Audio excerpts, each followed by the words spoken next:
seja bem-vindo ao podcast O Futuro das Cidades. Eu sou Adriana Hansen, há quase 20 anos atuo no setor da construção civil e real estate, sendo reconhecida como uma voz influente em sustentabilidade no Brasil.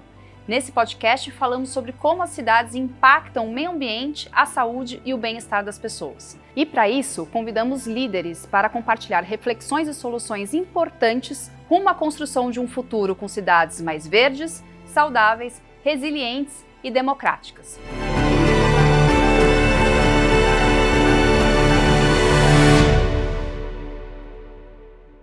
No podcast de hoje, vamos falar com Guto Requena, que saiu nessa revista maravilhosa da Monolito, totalmente dedicada ao estúdio, sobre bioarquitetura, decolonização, função da arquitetura, biofilia radical e uma série de assuntos importantes para a gente construir o futuro das nossas cidades. Olá, eu sou o Guto Requena, eu sou arquiteto, eu adoro bicho, natureza, mas eu também adoro tecnologias, robôs, inteligência artificial. E o meu trabalho fala muito sobre a possibilidade da união desses dois universos, para a gente poder falar de sustentabilidade, descarbonização e a importância da gente olhar o mundo por novas lentes, né? Ressignificar o mundo, descolonizar o nosso olhar. Seja bem-vindo ao podcast O Futuro das Cidades. Hoje a gente tem a honra de receber Guto Requena, para ter uma conversa maravilhosa para falar de sustentabilidade, arquitetura, tecnologia, emoções, conexões, futuro. Guto, muito obrigada por ter aceito o nosso convite. Adri, muito bom estar aqui. Guto, eu queria começar um pouquinho sobre a sua trajetória. Você é um menino do interior, de Sorocaba. Araçoiabinha da Serra. Araçoiabinha da Serra, que ficava debaixo de árvore. E você foi para esse universo da criatividade, da arquitetura, mas sempre trazendo um tempero, sempre trazendo a sustentabilidade, a tecnologia, as emoções. Como que foi essa evolução para você chegar aonde você chegou, criando tudo que você vem criando para a sociedade?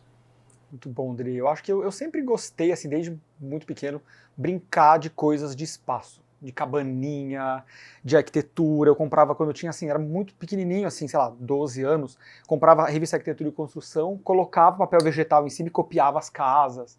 No colégio, eu só não fui suspenso porque eu era um bom aluno, mas eu fui chamado várias vezes na diretoria. O diretor olhava e falava, mas de novo, Guto, não pode desenhar na carteira.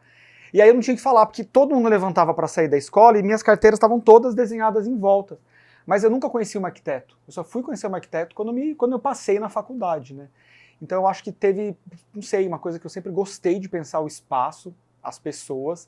Quando eu era criança, eu fazia uma coisa engraçada, que era, eu transformava o meu quarto, ninguém podia entrar 2, 3 dias, aí eu fazia a inauguração, o quarto tudo diferente, colava coisa, fazia coisa, então era uma coisa meio nata, assim. E eu acho que a sorte de ter, né, entre os muitos privilégios, ter crescido em Araçoiabinha da Serra. Todo fim de semana meu pai tinha um sítio, então era muito natureza. Eu sou filho único, então eu ficava muito tempo ali com cachorro, com cavalo, andava muito a cavalo, subia em pé de árvore, assim, eu adorava a natureza. Falo isso porque agora essas coisas começam a fazer sentido, né? Gosto muito de tecnologia, meu trabalho é fundamentado pela tecnologia, mas eu estou no momento, nos últimos anos, que eu entendi que o mais importante é conectar esses dois universos, né? O mundo natural, né? O mundo mais que humano, esse mundo multiespécies, e a tecnologia. Talvez dessa junção haja alguma esperança da gente sobreviver mais um pouco enquanto espécie, né? Acho que diante do que você falou, me veio um projeto seu que eu sou apaixonada, bom, qual que eu não sou, né, um pouco difícil, mas é um projeto recente que a gente teve a oportunidade de conversar um pouco juntos, que foi uma loja da Dolce Gusto, que é um projeto impresso com biomateriais. Fala um pouco como que você chega nisso, né? Porque eu acho que ele representa, talvez, essa parte da tecnologia, inovação, materialidade, sustentabilidade. Muito legal você perguntar desse projeto, Adri, porque eu acho que ele fala muito do momento da minha pesquisa e do estúdio, né? Então, eu sou muito associado, de novo, à tecnologia, mas a tecnologia é apenas um meio, né? Apenas um canal. Eu acho que esse projeto, eu falo que é uma espiada para um futuro possível.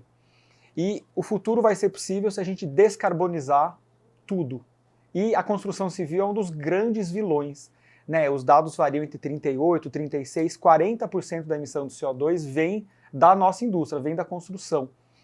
Então eu tenho uma crise muito grande com o meu próprio trabalho, né? Não tenho usado concreto há muitos anos, né? Me recuso a usar concreto como matéria-prima principal e estou investigando tecnologias biobaseadas. Então vamos fazer em madeira, vamos fazer em bambu, vamos fazer em terra.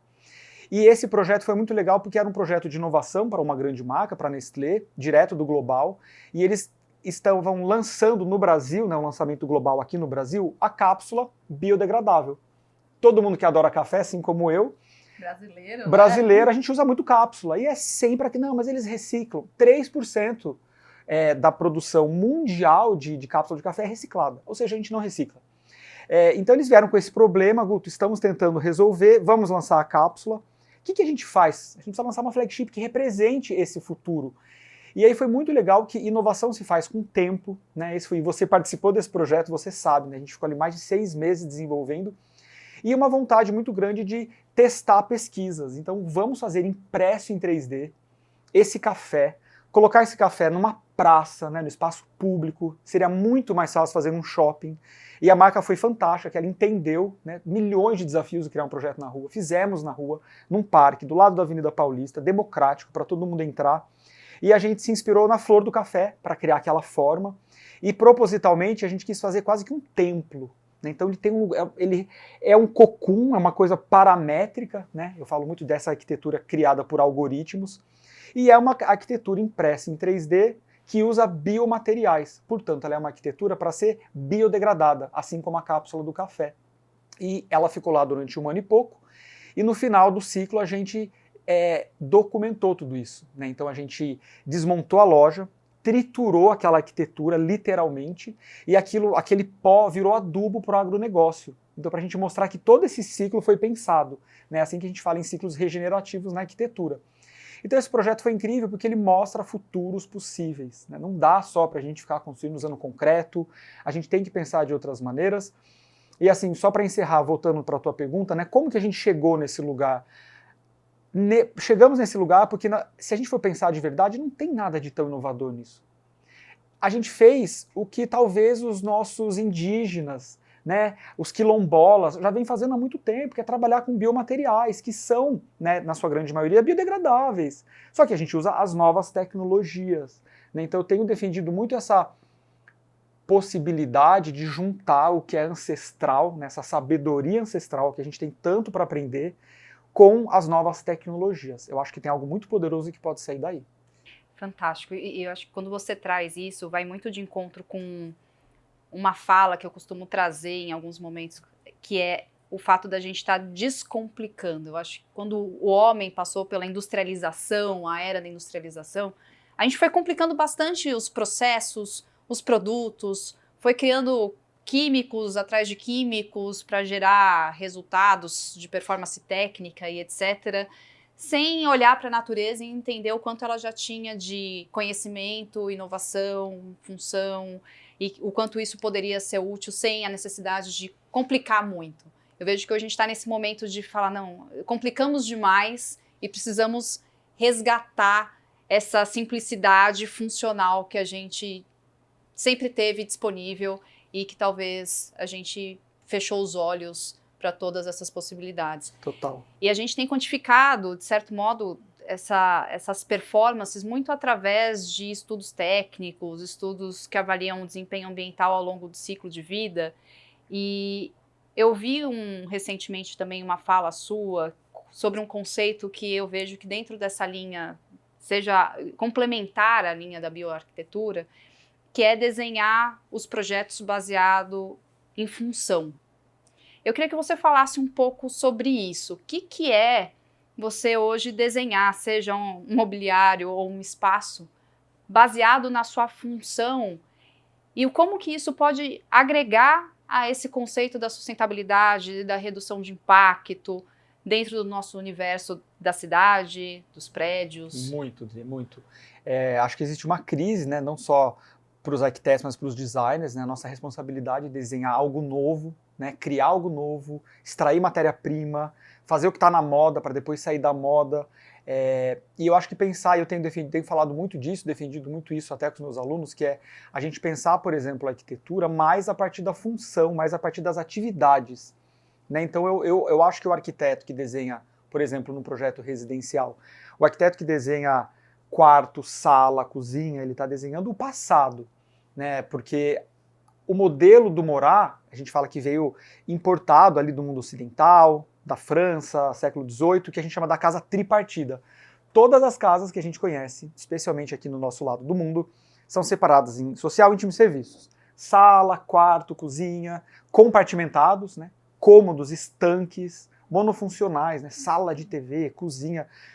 E esse modelo de vida vai por água abaixo, né? Novos modos de viver, novos entendimentos sobre o que é família. Agora, especialmente a partir da pandemia, mais trabalho em casa. Como é que faz essa casa tradicional, né? Então, assim, romper esse modelo, quebrar as paredes e pensar as atividades da casa trazem muito mais flexibilidade e, portanto, são muito mais sustentáveis porque são mais atemporais. São projetos que são reconfigurados, né? Uma casa mutante. Então eu posso abrir e fechar paredes, deslizar móveis, mudar a iluminação. Então eu posso reconfigurar a minha casa, que, aliás, é muito mais divertido. A nossa geração que fica ali, né, nas redes sociais, que edita, que filma. Olha, minha mãe é delegada de polícia aposentada. Minha mãe tem Instagram, minha mãe aprendeu a editar foto, fazer edições básicas, ou seja, ela também pela primeira vez se sentiu mais criativa. Então, assim, quando a gente chega em casa e não consegue editar a casa, é muito frustrante. Então eu tenho defendido nada de novo, isso também já vem sendo falado há décadas, né? Se a gente olha a arquitetura japonesa, que é toda flexível, reconfigurável, né? Nos anos 70, com Ark Graham, com todos esses escritórios de arquitetura que defendiam a flexibilidade, mas o que acontece é que agora a gente tem tecnologias que facilitam, né? Então, por exemplo, a minha própria casa é um grande laboratório, né? Essa casa que eu moro, a casa anterior, nessa casa tem muita tecnologia. Então eu falo com a casa e ela responde. Então eu peço para ela abrir cortina, parede, ligar ar-condicionado, abrir telão. E está sendo barato esse feedback, esse loop, né? Da casa começar a me entender, eu negociar com a casa. É só o começo, mas eu acho que muita coisa vai vir nesse sentido. E eu acredito que isso está associado à sustentabilidade, porque esse modelo de casa tende a durar muito mais, né? É uma casa que se adapta às atividades da casa. Eu não vou desenhar o quarto, a sala, a cozinha. Eu vou desenhar o comer, o trabalhar, o receber amigos, o namorar, o dar festas, cuidar das roupas. E aí eu percebo, por exemplo, na minha casa eu não desenhei um escritório. Eu desenhei lugares para trabalhar. Então eu posso, com o meu computador e uma boa conexão, trabalho de vários lugares. A minha cozinha é um lugar, é uma sala de reunião. Eu tenho uma tela de TV, eu tenho uma câmera instalada no teto, microfone, eu faço call dali. Eu fiz na parede da cozinha um grande quadro que eu posso desenhar, escrever, colocar ímã. Então você entende que a casa pode ser mais flexível. Esse é um exemplo da casa, mas isso pode ir para outros lugares, né? Para o móvel, para os escritórios, para a cidade, né? Cidades colaborativas, praças que podem ser reconfiguradas. Então acho que esse é um conceito que aliado à tecnologia, pode ser muito interessante para a gente repensar. O que a gente tem que fazer é repensar, porque do jeito que está, não dá, né? E aproveitando que você trouxe o exemplo da sua casa, que é incrível, existe ali um dos conceitos que você também reforça, que é a biofilia radical. O que é essa biofilia radical e como que ela agrega dentro de todo esse processo? Muito legal estar falando disso aqui, né? A gente está na Haia, que é o lugar que eu tenho a honra de ocupar, meu escritório é aqui agora há alguns meses, e esse é um exercício de um prédio biofílico, né? Então a gente tem muita planta do lado de fora e muita planta do lado de dentro. Então, desde quando eu desenhei a Google, muitos anos atrás, 2014, a primeira sede, a gente empurrou ali para o cliente, né? Não, vamos colocar planta, tem que ter planta. Se falava um pouco menos de biofilia, especialmente durante a pandemia, muitas pesquisas sobre os benefícios de estar mais próximo da natureza, né, de trazer a natureza para dentro dos escritórios ou das casas. Então agora a gente tem dados científicos, né, que nos falam que habitar ambientes com muita natureza melhoram a qualidade do ar, como a gente sabe, diminui o índice de alergia, coça menos o olho, como aumenta o oxigênio, melhora a minha capacidade cognitiva, portanto melhora a minha autonomia, a minha produtividade, a minha criatividade. Isso é dado, isso é ciência. E claro, aumenta o bem-estar, né? Você pode estar num espaço minimalista, frio, todo de porcelanato, como muitos espaços são, ou você pode estar num lugar cheio de planta, cheio de verde, né? Então a minha casa é um exercício disso. Ao extremo, é a biofilia radical. Hoje é uma floresta, tem mais de 100 espécies, dominaram o apartamento inteiro. E é engraçado, porque eu tô perto do Minhocão, num lugar super árido, sem planta, né? A gente tá numa das cidades mais poluídas do mundo, né? Com pouquíssimos parques, com pouco verde, somente em áreas nobres. E ali perto de casa não tem tanta área verde, mas eu tô morando num bosque. Então, assim, nessa época que teve muita poluição em São Paulo, a qualidade do ar da minha casa era melhor. Tem minhoca, tem borboleta, tem joaninha, tem lagartixa, parece uma casa. Então as pessoas perguntam, Guto, mas dá trabalho ter tanta planta?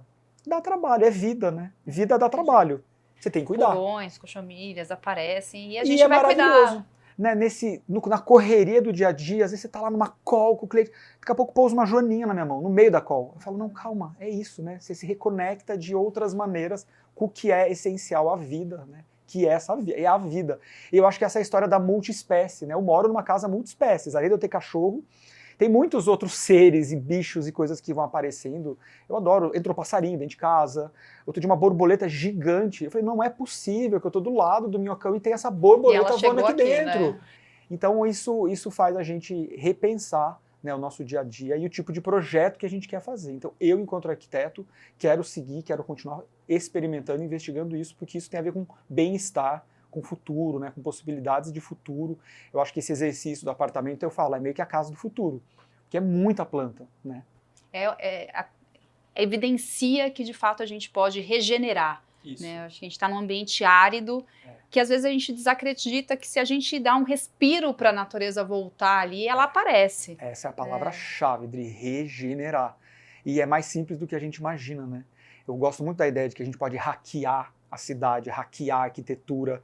Tá pronto, não dá para eu demolir e fazer outro. Bom, mas eu posso plugar jardins verticais, arte, tecnologia, tem muita coisa que eu posso plugar na arquitetura e na cidade para requalificar. E regenerar a cidade a partir do verde é fundamental. A gente está vendo o que está acontecendo. E você faz muito isso, né? Com instalações artísticas, você já fez com mobiliários urbanos, projetos que conectam as pessoas pelos batimentos cardíacos, por luz, por resposta às situações que estão acontecendo no momento, ressignificando aquele espaço. Acho que trazendo de volta aquilo que a gente falou sobre mais funções. Como que são esses projetos onde você aplica essa tecnologia? Fala um pouco sobre o que você já fez sobre isso. Muito legal, Dri. Eu sou um apaixonado pela rua, né? A rua é o lugar do diferente de mim, né? É o lugar onde eu encontro aquilo que eu não conheço, né, o espaço público. A gente vem, né, de décadas, de pelo menos 4 décadas, do crescimento de uma indústria muito lucrativa, que é a indústria do medo, né, que se popularizou muito nos países latino-americanos. Né, o sonho de muita gente é ter um carro blindado, é morar num condomínio fechado, é ir para o shopping center, e a gente foi negando a cidade. Quanto mais a gente negou, o resultado é uma cidade mais violenta, mais perigosa. Mas tem um movimento também latino-americano muito forte desde 2012, especialmente 2013, que é a retomada da rua. Então a gente está vendo fechamento de ruas para carro e abertura para pessoas, mais ciclofaixa, muita manifestação, muita coisa na rua, muito longe do ideal, mas a gente voltou a ocupar a rua. Então, nesse sentido, a rua é um lugar de inspiração. E eu adoro repensar, né, mobiliário urbano. Um ponto de ônibus não precisa ser só um ponto de ônibus. Uma praça não precisa ser só uma praça. Eu acho que adicionar novas tecnologias no espaço urbano é uma maneira muito prática e tátil da gente adicionar camadas de poesia na cidade. Né? A gente precisa usar recursos para falar de uma cidade mais empática. Um ponto de ônibus não é só para eu esperar um ônibus. E se eu puder compartilhar o meu batimento cardíaco, né? Dar uma risada, achar aquilo interessante, me divertir, puxar assunto com quem está do meu lado, né? De repente eu vou descobrir que aquela pessoa pega o mesmo ônibus que eu nunca conversei, ou uma escultura, eu fiz uma escultura na Praça da República, chamada Meu Coração Bate Como o Seu. É uma obra de 2018, é uma obra bem grande, tem 16 metros de altura, e é um híbrido de escultura com mobiliário urbano. Então as pessoas podiam sentar, e ao sentar elas sentiam no próprio corpo o batimento cardíaco de outras pessoas, que eu gravei. Então eu uso um sensor chamado shaker, que ele vibra, é super legal, você encosta ele na madeira ou no vidro, aquilo vibra, então eu conectei aquilo com o batimento cardíaco. E foi uma homenagem ao ativismo LGBTQIA+, no Brasil. O Brasil é o país que mais mata comunidade LGBTQIA+, no planeta, em números absolutos. É o país que mais mata pessoas trans. A expectativa de vida de uma pessoa trans no Brasil é 35 anos de idade. Ao mesmo tempo, somos o país que mais consome pornografia trans no planeta. Então a gente vê a hipocrisia e a incoerência. Então essa obra, ela queria falar um pouco disso, né? O meu coração bate como o seu. Então, de novo, podia ser só um banco, mas não. As pessoas são convidadas a ouvir depoimentos de ativistas, a sentir o coração. Então eu estou contando esse exemplo porque eu acho que adicionar tecnologia, né? Sensores, hardware, luz, para falar de humanidade, né? Para falar de empatia, para convidar as pessoas a olharem olho no olho, para convidar as pessoas a sorrirem. Tem uma foto que eu acho linda que a Ana Mello, que é uma fotógrafa fantástica, fez dessa obra, que é um casal dando um beijo. Aí eu olho aquela foto e falo, cara, será que eles se conheceram ali? Será que aquele era o primeiro beijo? Será que hoje eles casaram e têm filhos? Essa é a potência do espaço público, né? Fazer novos amigos, conhecer o outro, conhecer o diferente. E o Brasil é um país que precisa investir muito nesse espaço público, que anda muito abandonado, né? Estamos aqui em época de eleição, né? Pouco tem se falado ou não o suficiente, e tem muita oportunidade para as marcas investirem. A gente vê isso acontecer em outros países. Praças que são adotadas por marcas, poder público e privado trabalhando junto, marcas apoiando iniciativas de arte pública, arte e tecnologia na rua, festivais. É isso que traz vida para a cidade. E esse é o movimento, de fato, que eu penso enquanto cidade do futuro, né? Porque a gente fala da sustentabilidade, mas cada vez a gente tem que falar mais dessa integração entre as pessoas, né? Com o passar dos anos, a gente foi se afastando, a pandemia potencializou isso, essa polarização, esse individualismo, e a cidade ela tem que funcionar como um elemento comum de conexão, de interação entre as pessoas. Muito, é a era do ódio. Então, na era do ódio, a gente tem que falar de amor, literalmente, né? Amor radical mesmo, né? Parece um clichê. Nossa, mas um arquiteto falando disso. Eu tenho uma história que eu gosto de falar para os meus alunos. Tive grandes professores, né, na Universidade de São Paulo, professores que falavam sobre função, né? Projetar a arquitetura e a cidade. A partir da função, da forma, das cores, da luz e sombra. Mas eu não tive um professor que me estimulou a pensar a potência do desenho da arquitetura e da cidade a partir da empatia. Seria possível nos nossos projetos a gente estimular a empatia? Não sei muito da resposta, estou investigando. E por isso que me interessa muito pensar nessa arquitetura híbrida, né? Tão importante quanto tijolo, vidro, concreto. Eu quero integrar nos meus edifícios sensores, atuadores, microcontroladores, LED. Para mim isso é tão importante quanto tijolo. E quando a gente mistura essas coisas, algo novo, né, eu posso gerar outras experiências, e eu acredito que essas experiências podem ser projetadas e pensadas para empatia. E eu vejo que ao longo desse processo de criação seu, na verdade, ele também parte de um processo de criação coletivo. Cada vez, infelizmente, mais difícil a gente ver momentos de brainstorming profundo e real para se iniciar um projeto, né? Normalmente a gente pega um programa de necessidades, escuta o que o cliente quer e acaba seguindo num automático, desenhando alguma coisa. Eu vejo que você tem todo um trabalho, um esforço dentro do seu entendimento da importância de desenvolver essa arquitetura que você propõe, partindo de uma contribuição de pessoas diferentes, que vão trazer experiências diferentes, conceitos diferentes, para chegar nesse objetivo maior, que é uma arquitetura com emoção, com tecnologia, com sustentabilidade, que agrega tudo num espaço só.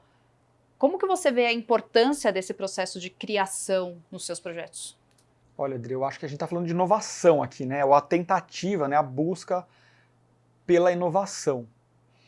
Para mim tem dois pilares muito importantes dessa inovação, seja ela onde for, em que empresa for, em que ramo for, em que cidade, em que país, em que planeta. Diversidade. Então assim, eu estou longe de ser exemplar, mas se eu estou num ambiente, né, ou se eu estou no meu próprio escritório, criando projetos só com pessoas brancas, dali não vai sair inovação com profundidade.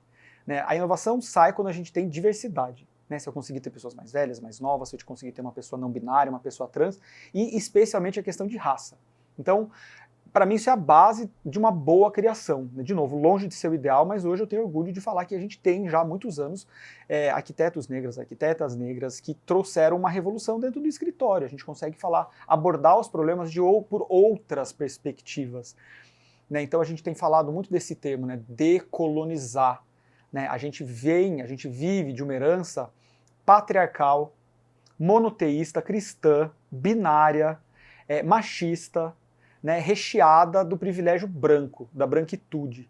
Então, assim, para falar de qualquer coisa que tange inovação e futuro, a gente tem que se constantemente questionar como olhar o mundo por outras lentes, né? Por isso que a gente tem falado tanto sobre esse aprendizado dos povos originários, dos povos quilombolas, né? A gente tem falado muito sobre sul global, né? Então, assim, parar de olhar o mundo por esse olhar eurocêntrico, de novo, monoteísta, branco, binário, patriarcal, machista, homofóbico, para olhar o mundo pelo eixo do sul global. Não que essas coisas também não tenham no sul global, tem, mas acho que tem algo que conecta a gente no sul global, e a inovação que está saindo do sul global é muito rica, especialmente América Latina, África, Índia, que é, primeiro, uma conexão com espiritualidade, conexão com natureza, né, e lugares que ainda tem povos ancestrais que, sobreviveram à colonização.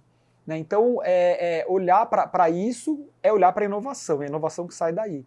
Então, esse é um pilar, diversidade, para criar projetos com profundidade, e o outro é multidisciplinaridade. Então, é muito legal, por exemplo, no projeto impresso em 3D para a Nestlé, a gente trouxe neurocientista, psicólogo, engenheiro, engenheiro de software e de hardware, programador, na mesa de criação. E aí eu percebo que a qualidade dos projetos tem mais profundidade, né? A inovação tem mais profundidade. Então, acho que para mim são dois pilares. Se você entrar no ambiente que está querendo fazer inovação, uma sala, que é muito comum, né, na nossa área, todo mundo for branco, ou você sai, ou você tem a certeza absoluta que inovação não vai sair dali. Né? Muito menos se só tiver homem. Né? A inovação não vai sair dali. E o que você imagina sobre a decolonização de São Paulo? A gente estava falando que São Paulo é uma cidade que tem ficado difícil, né? Super urbanizada, pouco verde, alta poluição. O que você desenharia durante esse processo de futuro de uma cidade importante, né? Talvez mais importante da América Latina hoje, ou uma das, para que ela evolua para o que a gente precisa que seja? Eu acho que a revolução seria a gente hackear a cidade, né, a gente encher de área verde, a gente dar voz, né, a essas comunidades quilombolas, né, tem muita comunidade quilombola, inclusive fala-se sobre esse quilombolismo urbano, que é muito legal, e eu acho que hackear o que está pronto. São Paulo não é uma cidade necessariamente bonita, né, não tem as belezas do Rio de Janeiro, mas é uma cidade que a gente encontra as belezas culturais, né, da possibilidade do encontro, da suposta diversidade e do que pode acontecer na rua. Se eu pudesse, eu encheria de verde, eu criaria assim, política pública para obrigar todas as construções a terem verde, a terem áreas permeáveis. A gente viu o que aconteceu no Rio Grande do Sul, eu acabei fazendo umas discussões com um grupo de arquitetos que está levantando fundos e fazendo projetos, né, para restaurar o Rio Grande do Sul, né, Porto Alegre, e eles me contaram uma coisa que é realidade, a gente não pensa muito. Todas as creches que eles estão reformando, esse projeto específico era para reformar creches, todas as creches que eles mapearam, os quintais, a área aberta da creche tinha sido cimentada. Então é o básico, a água não infiltra. Né? Então, assim, abrir de novo, né? Revelar os rios. São Paulo tem uma rede hidroviária gigantesca, a gente tapou tudo. Então, assim, e não é tão difícil, né? Assim, tem que ter vontade política, tem que ter canetada, né? Tem que ter alguém que tem visão, a vontade de ter mais parques. De novo, vou citar uma, né? Tô me autorreferenciando, mas eu moro perto do Minhocão. E acho que o Minhocão é um super exemplo. Né? Tudo bem, tá no centro da cidade, não tá na periferia, mas é surreal que aquele lugar cheio de prédios, sem uma árvore, vira um parque. Né? A demanda... Exemplo de Nova York, com a Highline, que se exatamente. transformou substancialmente. Cadê o prefeito que vai ter força política, enfrentar a máfia dos ônibus, né, enfrentar a máfia do carro e falar, não, aqui vai ser um parque linear, exemplar, vamos hackear esse parque, deixar verde, demolir partes do Minhocão para trazer mais luz, né, cuidar da parte de baixo, cuidar das pessoas em situação de rua. Então, se organizar direito, dá certo, porque no fim a gente é um lugar, é muito legal, né? O Brasil, apesar de tudo e de todos, é um país legal pra caramba, né? Sou suspeita para falar, eu falo que eu fico aqui no Brasil e eu daqui não saio porque eu vejo que aqui é um país com muito potencial e com pessoas que têm um coração que desejam essa mudança, né? É lógico que sempre existem as diferenças, mas essas diferenças também constroem esse Brasil que a gente tem hoje. Né? Mas sabe o que eu fiquei pensando também na nossa área, acho que de quem está nos ouvindo, né, tem uma revolução, né, que está acontecendo, essas são as pequenas revoluções que mudam muito, o construir a arquitetura. Né, quando a gente fala, eu vou fazer um edifício, uma casa em madeira engenheirada, ou né, usando uma pré-fabricação em madeira engenheirada, CLT, MLC, etc., tem uma revolução no modo de fabricar aquilo. Porque hoje a arquitetura é feita fundamentalmente, ela é construída por pessoas pretas, que não ganham quase nada, que carregam forma de concreto na cabeça, e depois vai lá, pega uma certificação, põe um painel solar, põe LED e fala, é uma casa sustentável. Não é. A base dela não é. Ela foi feita por uma pessoa semi-escravizada, que não ganhou nada para fazer aquilo. Né? Quando a gente vai para a madeira engenheirada, você tem que ter uma capacitação dessa mão de obra, uma formação dessa mão de obra. Né? É parar de pagar uma miséria, né? E ter todo um sistema que apoia essa miséria para uma mão de obra que é desqualificada, que não tem oportunidade, que vai fazer aquilo porque ela não tem nenhuma outra oportunidade, porque ela não teve educação. Então a nossa arquitetura, a nossa cidade está sendo construída baseada nisso, que é uma herança da colonização. Né? Se a gente for parar para lembrar, a Lei Áurea veio e não teve política pública nenhuma, né, para poder dar oportunidade. Então, obviamente, foi para perpetuar um sistema de escravização, né, com outros nomes, maquiado. Então a origem está na raça. Tudo que a gente falar de sustentabilidade, de arquitetura, de política, começa na raça. Assim. Então a gente precisa falar sobre isso e olhar. E que tem que ser imediato, né? Hoje a gente pega uma série de estudos publicados, setoriais, falando sobre os profissionais da construção civil que trabalham em canteiro de obra, que estão cada vez a média de idade mais velha, porque a construção civil não tem atratividade, ninguém quer mais ter pouca remuneração, trabalhar debaixo de sol, a pino, carregando quilos, depois ficando com dor nas costas para construir uma edificação.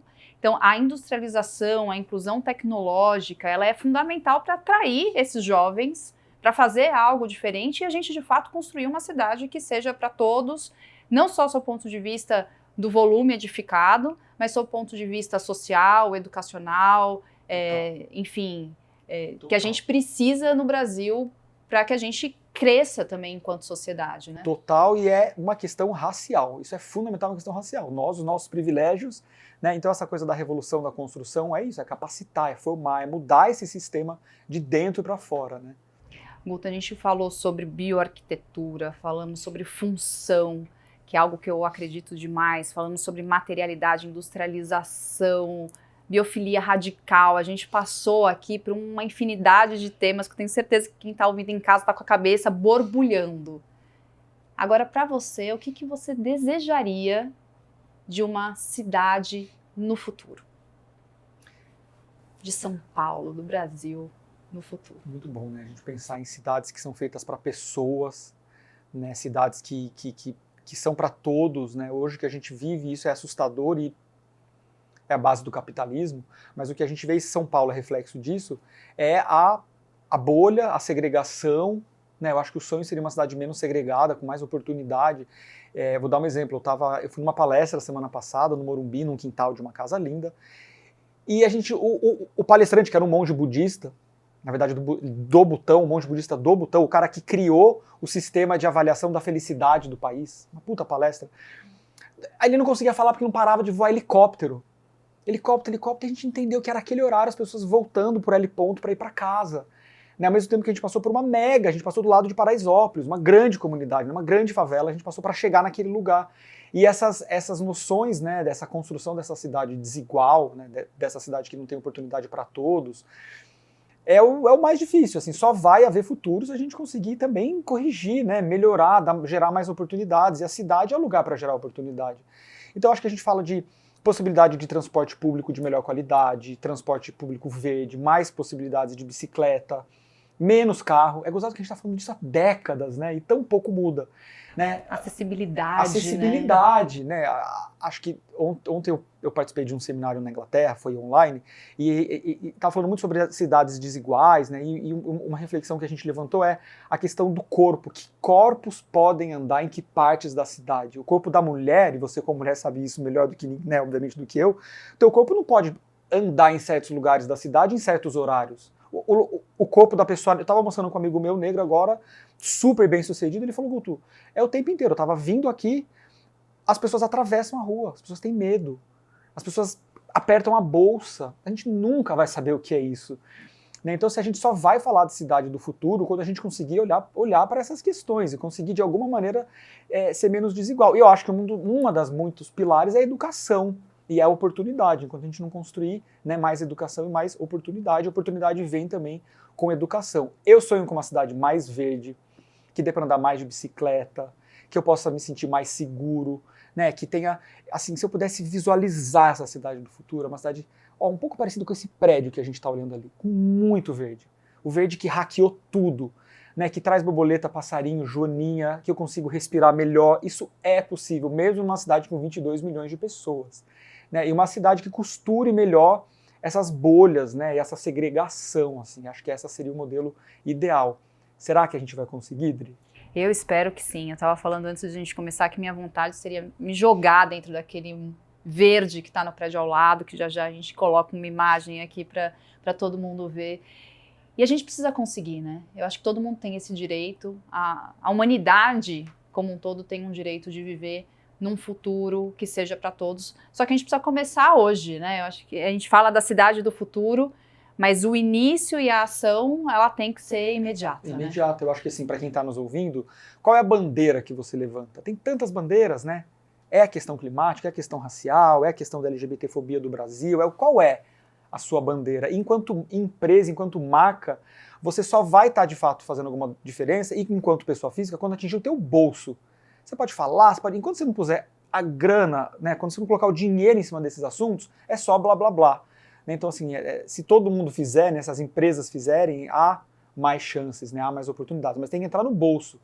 As empresas gastam fortunas para colocar ali uma propaganda na hora do Big Brother, ou para pôr numa revista, ou para...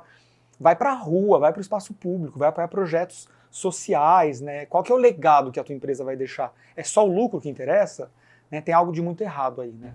Sem dúvida, Guto. Eu queria agradecer imensamente essa conversa que me enriqueceu e certamente enriqueceu a todo mundo que escutou, para que a gente consiga levar esse futuro, criar coletivamente nesse projeto que é esse podcast, que tem como objetivo levar essa informação para um público maior possível, para quem é da área, para quem é especialista, mas para as pessoas que vivem a cidade, né, que se interessam por um assunto que elas estão diariamente conectadas, que sempre estamos conectadas a esse ambiente urbano. Vida longa esse podcast maravilhoso. Amém. Gente, não deixe de ver os próximos episódios. Certamente eles terão conteúdos tão inspiradores quanto o de hoje. E, enfim, mais uma vez, obrigada, Guto. Obrigado. E aí, você está gostando do nosso podcast?